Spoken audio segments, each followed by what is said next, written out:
आपकी बात समझते हैं, आपकी बात सुनते हैं। मैं यहाँ रांची में जब सरकार में था तो हमने अपने बागीचे को हम नीलम सबने खुद कोड़ के सजाया था फूलों से और फलदार वृक्षों से। 2.5 साल के बाद बिहार सरकार ने मुझको वापस बुला लिया। अब उसी डेरे में आप जाइए, वो सरकारी डेरा अभी भी है, बंजर लगता है, पेड़ है ही नहीं। यानी मैंने सेवा की, मेरा उनसे लगाव रहा, तो इन्होंने इतना बड़ा बड़ा नाशपाती और शरीफा दिया, बड़े बड़े अमरूद दिए, आज कुछ नहीं। यानी प्रेम ही चला गया, प्रेम पात्र मुरझा गया। जाने का ट्रांसफर सुना और धीरे धीरे उसका मेंटेनेंस ऑटोमेटिक घटने लगा अपने में। एक पेड़ की कहानी मैं सुनाता हूँ और सही घटना सुनाता हूँ। सीवान छपरा का नाम सुना है आप लोग? मैं वहीं का रहने वाला। मेरे गांव के बगल में एक गांव है रेनुआ, बाबू साहब की बस्ती है वो। वहां पर एक लड़के ने एक अड़हुल का पेड़ ठीक अपने दरवाजे के बाहर लगा दिया। पेड़ बढ़ता गया, कभी उसमें फूल नहीं आए, झाड़ी नुमा हो गया। उसके बहन की शादी थी। पिता ने कहा कि बारात लगेगी, ये झुरमुट जो तुम बनाए हुए हो हरियर हरियर, हरा तो था, पानी पड़ा था बेचारा, जब उसको वक्त मिल रहा, इसको हम काट के फेंक देंगे, कभी तो उसमें कली और फूल निकला नहीं।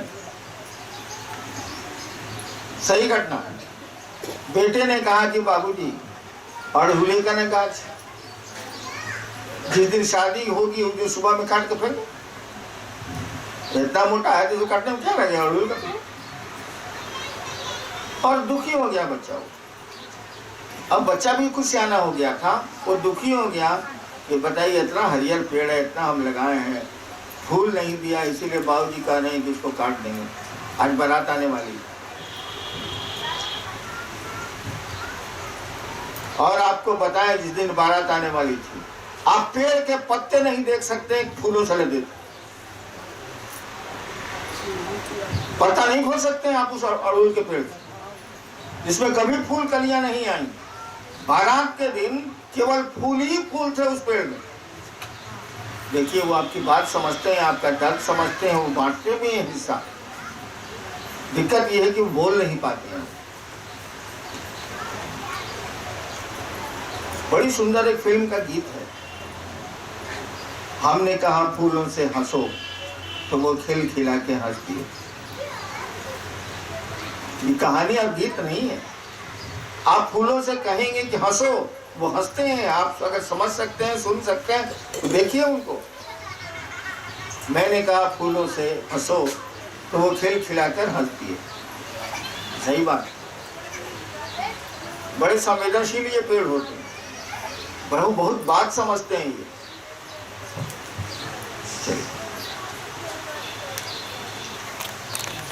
इन चीजों का ध्यान काटिए आप, लेकिन आपने एक अंग को काटा है जरूर। काटी। पेड़ों से दवाएं बनती हैं, अभी बनती है, पहले तो बनती ही थी। आयुर्वेद का विज्ञान उसी पर चलता ही चलता है। उसका नियम था, किसी पेड़ के फूल, पत्ते या डाली हो या जड़ की आपको आवश्यकता है तो एक दिन पहले जाके उनको कह दीजिए कल हमको आपकी जरूरत है, हम फलना चीज आपका ले जाएंगे। सूचना दे दीजिए एक दिन पहले और तब दूसरे दिन उसको काटिए। भारत में बड़ा पुराना नियम है। साधु संत लोग पहले कहवा देते। शिव के शिष्य थे बड़े मच्छंदर नाथ। जब उन्होंने शिव को गुरु माना अमरकंटक में, तो एक मल्लाह की बेटी उनके साथ हो गई। नाम था उसका नर्मदा। नदी का भी नाम वही है, लड़की का भी नाम था नर्मदा। एक दिन अपने दोस्तों से कह रही है, वो नर्मदा 12-13 साल की थी, अपने दोस्तों से कह रही है इस जोगी के लिए मैं फूल चुनती हूँ। अब तो फूल भी मुझसे बातें करने लगे, बताते हैं कि मुझ में अवस्था कौन सा औषधीय गुण है। थोड़ा सा सेंसिटिव हो गई जोगी के साथ वो नर्मदा, वो लड़की, तो कहती है अपने दोस्तों से कि देखो ना, पहले मैं इस जोगी के लिए फूल चुनती थी, अब ये फूल भी मुझसे बातें करने लगे, मुझसे कहने लगे हैं कि मुझ में कौन सा गुण है, कौन सा अवगुण है। तो पेड़ों को अपना समझने की कोशिश करिए, ये आपके बहुत अपने। चलिए काफी। अगर मन गंदा है तो आप समाज में जिएंगे कितने दिन? हमेशा जान लीजिए, कोई कहानी आज तक उपन्यास और कहानी नहीं बनी कि नेकी पर कभी भी बदनीयती का राज हो जाए। बदनीयत अगर कोई है वो जीत नहीं सकता नेकी से। आज तक का इतिहास नहीं है, कोई कहानी भारतवर्ष और विश्व में नहीं बनी। समरिटन वगैरह अंग्रेजी में है, इसमें कहीं उल्लेख नहीं है कि बुराई जीत गई हो अच्छाई से। अच्छाई हमेशा जीतती है, परेशानी अच्छाई को ज्यादा होती है, लेकिन जीतती, विक्ट्री इज वेरी आवर्स, विजय उसकी जरूर होती है, हम लोगों की जरूर होगी अगर मन साफ है, आप साफ हैं, परिवेश साफ है। और बहुत जरूरी है कि अपने मन को साफ रखें। शिव के बारे में कहा जाता है वो सत्य भी है, सुंदर भी है। शिवम सत्यम सुंदरम क्यों कहा गया? सुंदर वही है जो हर समय में सुंदर रहे। गुलाब के फूल आज सुंदर लग रहे हैं, परसों नहीं लगेंगे। वो सुंदरता नहीं है, क्षणिक है, काल विशेष के लिए है। शिव हमेशा सुंदर है, उसमें कभी कोई परिवर्तन नहीं होता, इसीलिए सत्य है वो, सुंदर है वो और शिव है। हम लोगों को भी ऐसा ही बनना है, उसी गुरु के शिष्य हम लोग हैं। और शिष्य से नजदीक गुरु का कोई नहीं होता।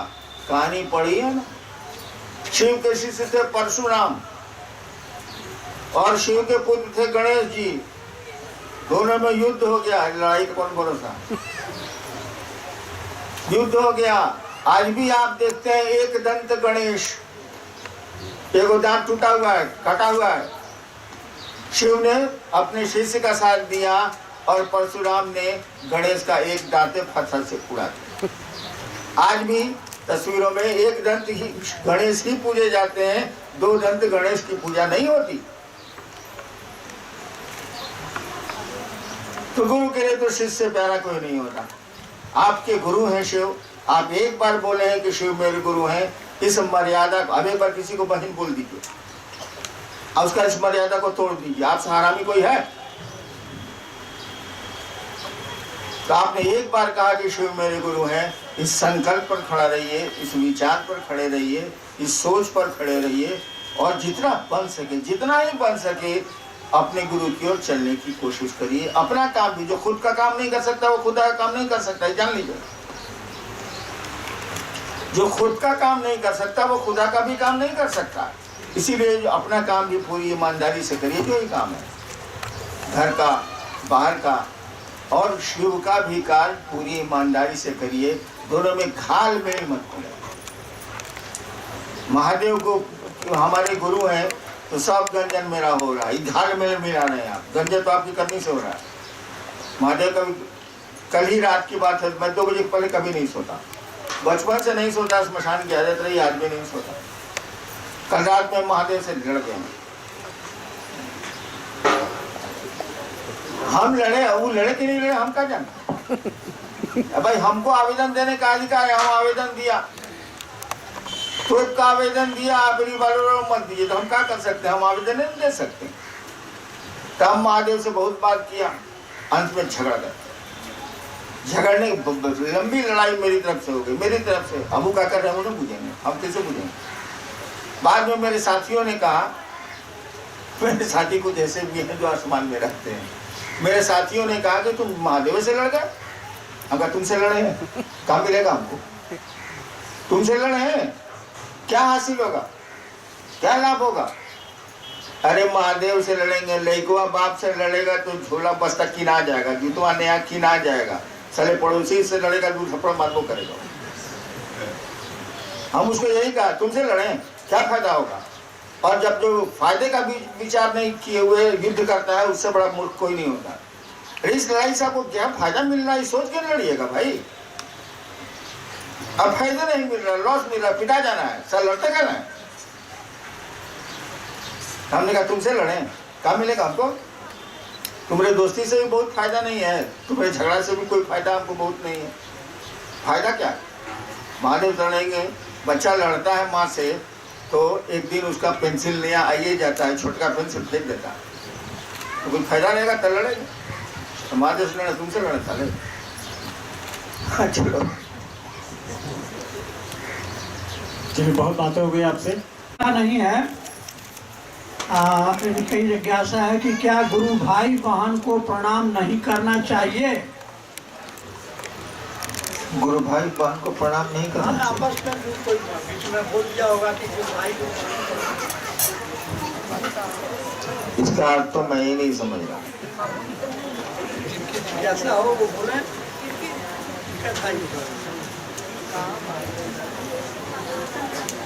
ये जिज्ञासा जिन्होंने एक बार जान लो यार, प्रणाम करने वाला हमेशा प्रणाम लेने वाले से बड़ा होता है। ठीक करते हैं, ठीक सोचते हैं आप कि हमने उसको प्रणाम किया ना।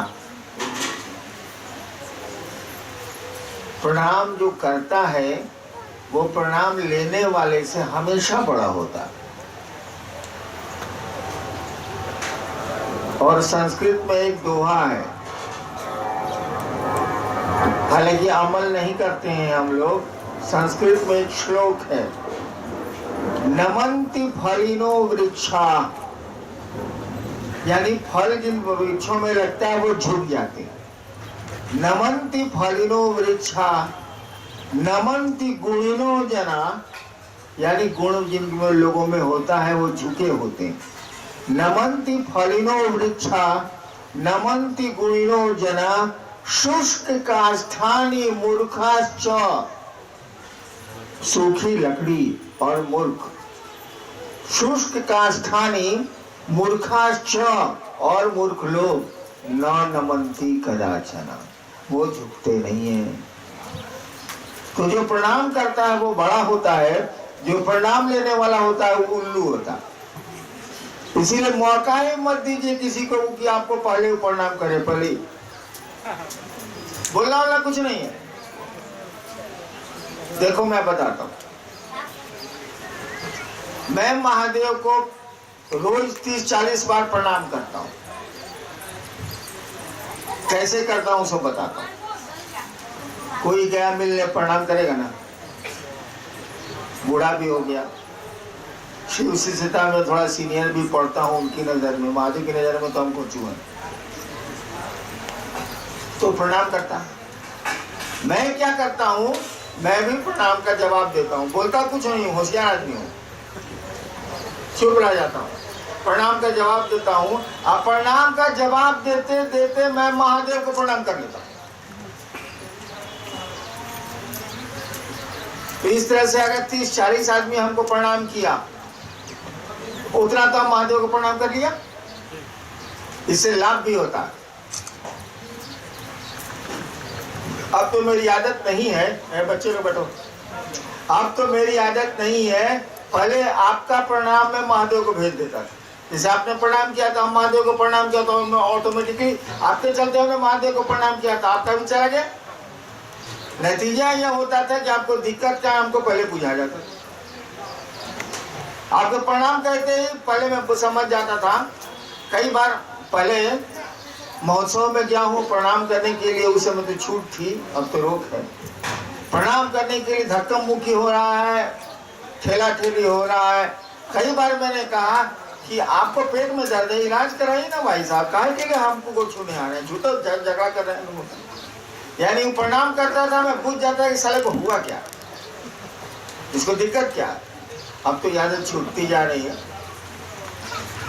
प्रणाम का सबसे बढ़िया तरीका है आदमी समझे कि आप उसको प्रणाम कर रहे हैं, अगर आप कर रहे हैं, आदमी समझे कि आप उसको प्रणाम कर रहे हैं, मने मन वो प्रणाम आप महादेव को करिए, खूब खुश होगा कि हमको प्रणाम दीदी भैया ने किया। आप तो बुझ ही रहे 40 घंटा प्रणाम करेंगे, हम तो बॉस को किया। दोनों तरफ फायदा है।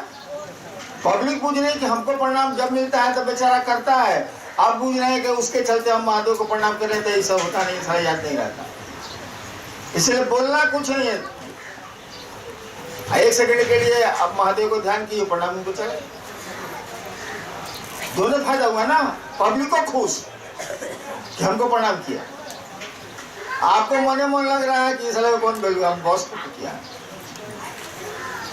चलिए प्रणाम करना सीखिए, प्रणाम करिए, कुत्ते को भी प्रणाम करिएगा तो परिणाम है, परिणाम लेने की आदत छोड़ दी।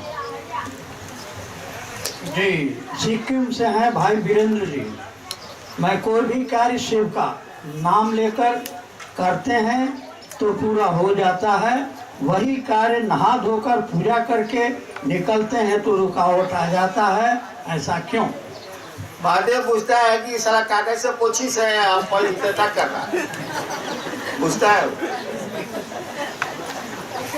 इसलिए इसकी चिंता छोड़िए। एक आदमी था मधेपुरा में, वेटरनरी विभाग में, एक दिन आके हमको बोला मत जाओ, लेकिन उसका पूरा परिवार आज भी शिव से। हमको बोला कि सर हम सुन जाते हैं ना, तो अगर नमः शिवाय नहीं किए जाते हैं तो प्रेत आता है, आपको उठा के जमीन पर रख देता। सर भगा दीजिए, हम कहा ऐसे प्रेत को रखो कि नमः शिवाय तुम्हारा छूट जाता है, तुमको उठा के चौकी पर से जमीन पर रख देता है। अच्छा काम कर रहा है वो, इतना बढ़िया प्रेत मिलेगा। तो महादेव को प्रणाम करके जाते हैं, काम हो जाता है। ठीक है, प्रणाम अच्छे ने काम किया भाई साहब, करिए। जी, भिवाड़ी से हैं भाई उमाशंकर जी, भिवाड़ी राजस्थान। टोली करने जाते हैं पर कोई भाई कहते हैं कि टोली में जाना जरूरी नहीं, सिर्फ चर्चा करना भ्रमित करते हैं, क्या करें? अभी बरखा जी ने आपको कहा, बहुत लोग बहुत तरह की बातें करेंगे। कोई गुरु भाई के नाम पर, मेरे नाम पर आपसे जेवरों ठग लेगा। किसने शिव गुरु है और हमको शिव से बनना चाहिए, वर्ल्ड में किसने शुरू किया मालूम है?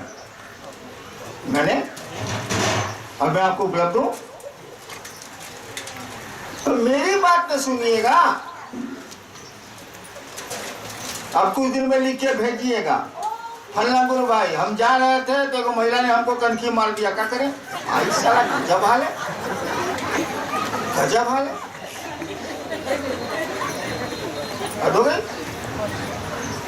अब आपको कहा गया घूम घूम के शिव चर्चा करिए, बैठ के करिए, जहां मन करे वहां करिए, लठरी मुद्दा करे रहते हैं नहीं कर सकते हैं, जहां मन वहां करिए। अब कोई टोक दिया ऐसा गलत है, उसे झगड़ा तो नहीं करेंगे आप, उसकी बात एक कान से सुनिए, दूसरे कान से निकालिए। कौन गलत बोला जा रहा है आपको? शिव की बात आप जहाँ है, जहाँ मौका मिले कर सकते हैं। अब फटाफट नहीं करना है तो नमः शिवाय नहीं करना है तो साप्ताहिक में नहीं जाना है, अच्छा भाल है भैया, सब फालतू बात है। जी, भिवाड़ी से ही हैं, नाम नहीं लिखा। हम टोली में नहीं जा सकते, इन चर्चा में घोषणा 30-40 का करते हैं और चर्चा में प्रसाद नहीं चढ़ाते हैं। आप प्रसाद कोई चढ़ाई दिया तो खराब कर दिया, कोई बात नहीं, आप ठीक करते हैं, करिए। राजस्थान भिवाड़ी से हम तो चाहते हैं कि प्रसाद कोई चढ़ाए, लेकिन हमें कोई चढ़े हुए नहीं आता। अरे बढ़िया बढ़िया मिठाई मिलेगा, साला को कितना दे मिठाई तो चलिए जाएगा, और उसको एक मिश्री का दाना देंगे, हम 5 को रसगुल्ला खाएंगे। अच्छी बात भी तुम लोगों को बुरी लगती है, तो कोई क्या करे। भाई राजस्थान भिवाड़ी से भाई राजेंद्र, जन्मदिन पर शिव चर्चा करवाते हैं और वहाँ लोग डांस करते हैं, क्या ये उचित है? गलत है, शिव चर्चा में डांस इज नॉट अलाउड, नहीं कर सकते हैं। नाम तो नहीं है। एक गुरु बहन अमेरिका गई है, वो एक भी शिव शिष्य नहीं बनाई। उनके पति मना किए हैं, कहते हैं एक व्यक्ति को जोड़ोगी तो मुर्गा बना दूंगा। हाँ ठीक है, कोई दिक्कत नहीं है। लेकिन वो महिला जो अमेरिका गई है, वो अमेरिका नहीं गई है, वो अफ्रीका गई है, ताकि और बुड़बक हो गई। अरे भैया, जो मना कर रहा है उसी को मुड़ दो ना पहले। भाई, जो आपको मुर्गा बनाने की धमकी दे रहा है उसको मुर्गा बना दीजिए सर। पत्नी हिले है, तेल ले लीजिए बढ़िया, जो तेल लगाता हूँ, और नमः शिवाय से एकदम मने मन नमः शिवाय से कीजिए, अपने उस ससुरा मुर्गा हो जाए और तुम बन जाओगी खाने वाली। बाप बेवकूफ आदमी, अमेरिका नहीं गई, हम नहीं मानेंगे।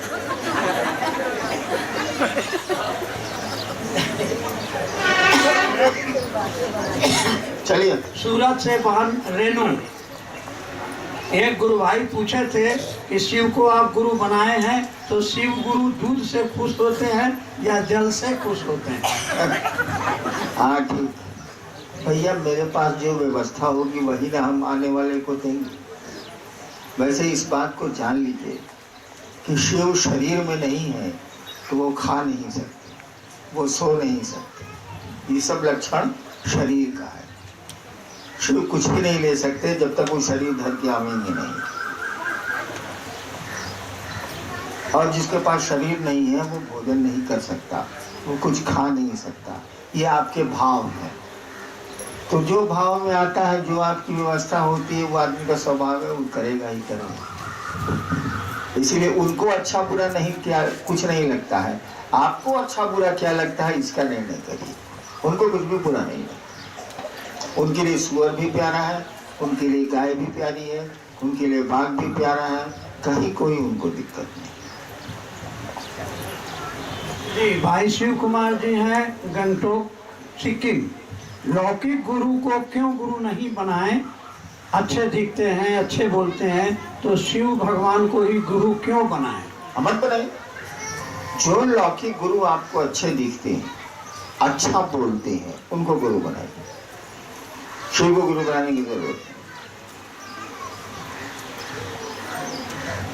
कहाँ फंसते जाइएगा? वो विश्व गुरु है, जगत गुरु है। तो कहाँ राजा भोज, कहाँ गंगू तेली। ये औकात की बात है। जिसकी औकात बड़ी होती है वो शिव को गुरु मानता है। छोटी औकात के लोग कहाँ से मानेंगे? वही कहानी है राजा भोज और गंगू तेली। लौकिक गुरु अच्छे लगते हैं आपको? जी, ये सूरत से हैं भाई जयप्रकाश गुप्ता जी। हम शिव को गुरु बनाने के लिए लोगों से कहते हैं तो कुछ आदमी बोलते हैं मैं तो गुरु मंत्र ले लिया हूँ, शिव को गुरु कैसे बनाऊं? नहीं, सतवा में पढ़ लिए, लोगों की किताब काहे पढ़ेंगे? कोई बात हुई यार?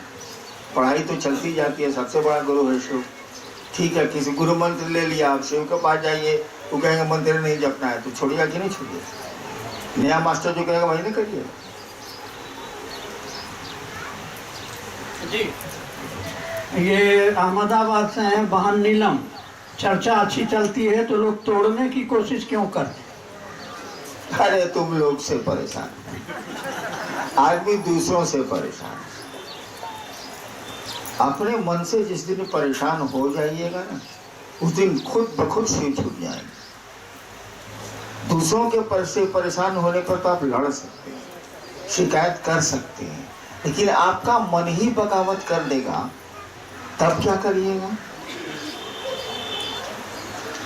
अपने मन से डरिए, अपने शरीर से डरिए।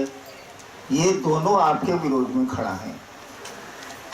कभी शरीर में दर्द होगा, कभी परेशानी होगी, कभी कुछ होगा। और मन तो सारा इतना हरामी है, मैं इसको रोज गाली देता हूँ। रात में सोने जाता हूँ तो इसको 2 बार सुंदर सुंदर भोजपुरी में गाली देता हूँ। सही बोल रहा हूँ मैं बकवास नहीं करता, मैं बात नहीं बनाता हूँ, गाली देता हूँ। बता नहीं सकूंगा क्या गाली देता हूँ। महिलाएं बैठी हैं, लेकिन रोज ईमानदारी से इसको करिए। साला तुमको साला खाली नहीं करते, साले खाली नहीं करते हैं, उसके बाद भी लगाते हैं मुँह साला तुमसे नमा सिवाय नहीं होता। साला कभी कटहल मोड़ जाता है, कभी सेक्टर जाता है, तो कभी वहाँ जाता है, कभी वहाँ जाता है, साले नमा सिवाय नहीं होता है। तो एक बार करेगा फिर भागेगा साले, फिर दो गाली देंगे, फिर नमा सिवाय 2 बार करेगा। सोते समय कौन काम है, नमा सिवाय नहीं करेगा। एक बार हम कर दिया, ये जिद कर दिया मेरा मन कि हम सुख में नहीं करें, हम ठीक मकसद हो साले। हम कहा कि जब तक सुतेगा नहीं तब तक तुम नमः शिवाय, तब तक तुम नमः शिवाय करेगा। अब सीखा है, पहले 3 बजे सोते थे, आजकल कल से 2 बजे सो रहे हैं। फिर आप कहेंगे जब तक तुम जगा हुआ है कोई काम नहीं, नमः शिवाय करो। सांस पर नमः चढ़ाओ, सांस निकलती है शिवाय उतारो। इसको डर से कराते हैं हम क्या कि आप मन नहीं है, जानते हैं कि नहीं? आप मन नहीं है। आप कहते हैं मेरी चप्पल टूट गई है, बोलते हैं मेरी साड़ी फट गई है, मेरा शर्ट फट गया। आप शर्ट हैं, आप चप्पल हैं नहीं है। आप कहते हैं कि कोई किसी ने कहा कि चलवा बाजार, अरे आज मूड नहीं है, यानी आज आपका बाजार जाने का मन नहीं है। आप मन है क्या? आप मन नहीं है, आप दूसरे कोई हैं। मन आपको संचालित करने की कोशिश कर रहा है, शरीर आपको संचालित करने की चेष्टा कर रहा है, लेकिन आप न शरीर है न मन है। आप कौन हैं ये शिव ही बता सकते हैं। बुद्ध ने कहा ही था अपदीपो भव, अपने को ही प्रकाश मानो, आत्मा ही भगवान है। तो मन से और शरीर से होशियार नहीं। इस साला बड़ी नौटंकी करता है। शरीर तो थोड़ा कम करता है, दवा दारू को सुन लेता है, लेकिन मनवा तो कुछों की जैसा शुरू में नहीं करता। तो इसको मैं क्या करता हूँ, कुत्ते की तरफ पट्टा बांधता हूँ, इसका चेन पकड़ता हूँ, सारे नमः शिवाय करो, फूट से भागे हर सारा नमः शिवाय करो। पुट से कहीं चला जाएगा, कभी कटहल मोड़ चला जाएगा, कभी पटना चला जाएगा, कभी गुजरात चला जाएगा, कभी जूनागढ़ चला जाएगा। सारी माता तो कोई हिसाब किताब नहीं। इसीलिए दूसरों से परेशान कम होइए। अपना मन जब आपको परेशान करने लगेगा ना, आपको परेशान करता है, आप समझते नहीं। आपका मन जितना आपको परेशान करता है, दुनिया की कोई चीज आपको परेशान नहीं करती। इस सारे पर नियंत्रण सीखिए, बाहर में छोड़िए, चले काम नहीं। चलिए जी, भाई संतोष यादव अहमदाबाद। साहब जी, आध्यात्म की पराकाष्ठा क्या है? शिव, ईश्वर, आत्मा का विज्ञान। अध्यात्म का अर्थ होता है आत्मा का विज्ञान। आत्मा माने परमात्मा, आत्मा और परमात्मा एक ही सत्ता को बोलते हैं, वो शिव है। शिव तो महेश्वर का दिया गया। जी, ये वापी से हैं बहन सोनामती। गुरु कार्य में चलती हूँ लेकिन मंच पर चर्चा नहीं कर पाती हूँ। साहब दया कीजिए कि मैं। अरे यार, ये लालसा क्यों रखते हो कि मन से चर्चा करें? हम दूसरों को शिव से बनाने की कोशिश करेंगे, मन से करें, नीचे करें, ऊपर करें, नीचे करें, जो बुझा से करें। मंच पर कोई भले आदमी जाता है? जो मंच पर चढ़ने की आदत पकड़ लिया, उससे बड़ा कुकुर कोई नहीं है, जान लो।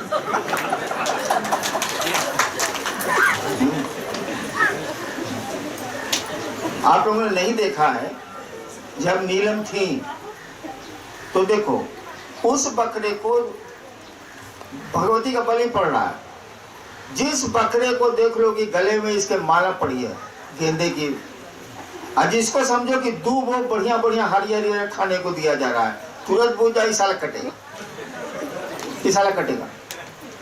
तो आप लोग देखते करते हैं, आप लोग बैठे हुए थे, मैं आया तो सब लोग सजग हो गए। मैं बुझ गया, साला मैं बकरा बन गया हूँ, कटूंगा। तो सम्मान ज्यादा मिलता है तो पूरा का पूरा खतरा होता है कट जाने। तो मंच पर जो जाता है उसको सम्मान मिलता है।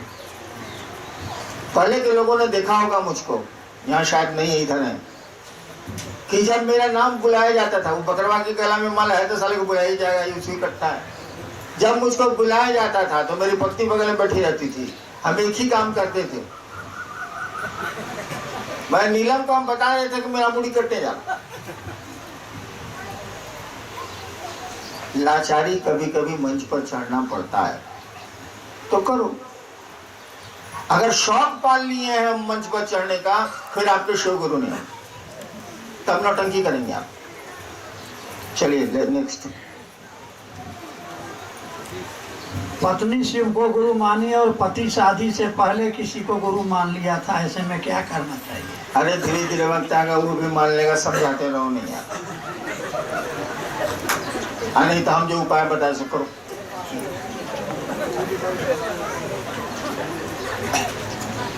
करूँ दादा, अहमदाबाद से नाम नहीं है, वो शिव मेरे कैसे हो सकते? पहले गुरु के पास जुड़िए, गुरु आपको शिव से जोड़ देंगे। शिव ही गुरु है, शिव ही ईश्वर है।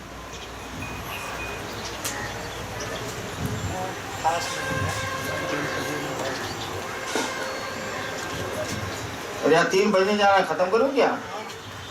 अब लंबा भाषण कौन देगा? बातचीत जरूरी है। भाषण तो आप लोग मेरा कैसेट में भी सुन सकते हैं, अगर महोत्सव में आए तो वहाँ भी सुन सकते हैं। आपको तो बोलने का मौका मिलेगा नहीं।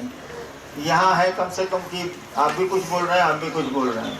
बड़े बड़े कार्यक्रम, अब 4 लाख आदमी में बोलेगा तो साला। हाँ बोलिए, कुछ कहना है? उमन तो हमसे बात करने का आपको मौका मिलेगा नहीं, इसलिए बतिया लेता हूँ। आप चर्चा सुनिएगा तब तो सुनिए, चर्चा करिएगा तो यही ना बतवा और कौन सी बात हो। तब आप चुपचाप बकर बकर सुनिए, हम बकर बकर बोले।